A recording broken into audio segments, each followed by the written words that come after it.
how would you feel if, starting from today, you would be considered a second-class citizen?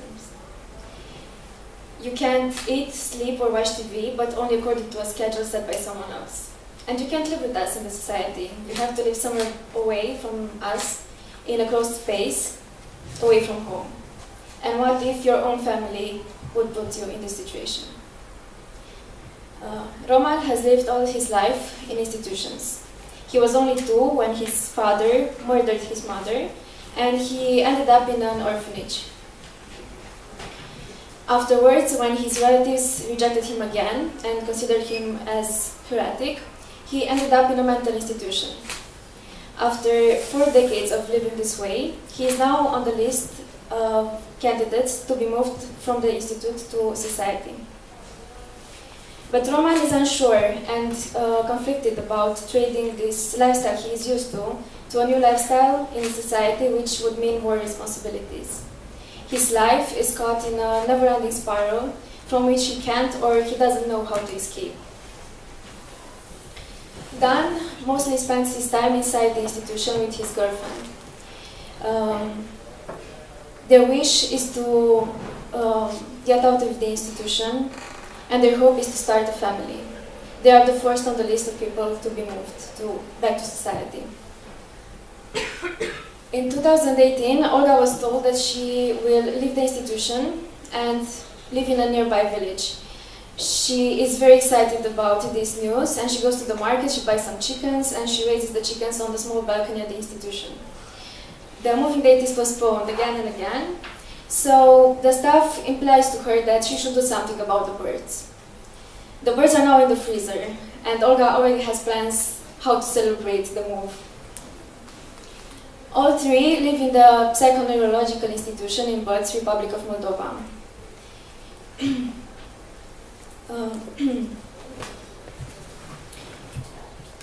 Sorry. No worries.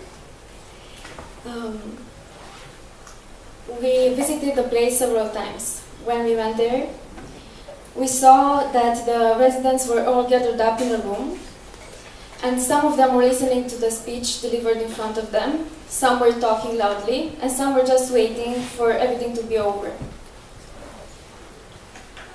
Then we visited some of the many blocks of flats of the institution, all the same design, the communist design we all know. Inside, the rooms all look the same, and we actually got lost in the corridors with these never-ending doors. The common area was empty because 4 o'clock was hours away, so there was no way to have electricity to power the TV and watch the TV, or to have lights on. When lunchtime began, all of them started to head downstairs to the dining hall to eat. And the afternoon was spent wandering around the corridors outside in the snow, waiting for 4 o'clock to arrive. We made a plan for the upcoming months. In the upcoming months, we are going to document our characters' constant wait for this move that is supposed to change their life, and also document their struggles with their own issues. Roman will live and work for several days in a nearby village on someone's property, and we would like to document how the community around him perceives and treats him in this context. Dan will soon visit the apartment he used to live in before his parents died and before the institution, and we would like to document as he faces his past. Regarding Olga, we want to document how she is affected by the legal battle against the former doctor of the institution. This is a former doctor that is accused of raping Olga and several other women, and Olga is one of the people who will give a testimony in court. But in her day-to-day life, she is still preparing for life after institution, and she works at a clothing store in the city, trying to save money for her new life. The institution wants them and requires them to fit in a mold and to abide by the rules. But of course they are their own individuals and they try to express their individuality. And for us, they are individuals and we want to treat them like that. we have much stronger motivations to do this film. Actually, it was in November, I think, or December. I was in my village in a bus station waiting for my bus to take to Chisinau, and there was a woman with me, and we saw a man passing by, and she said, "Look at him, he has a mental disability." And in Soviet times, they closed them in institutions, and they even killed them. And that woman was a doctor. And I was terrified, and of course, the first thing I did, it was to write on Facebook about that. So at that moment, Ioana commented on it, "Hey, I have this idea with Lena, please, we need a producer and a DOP."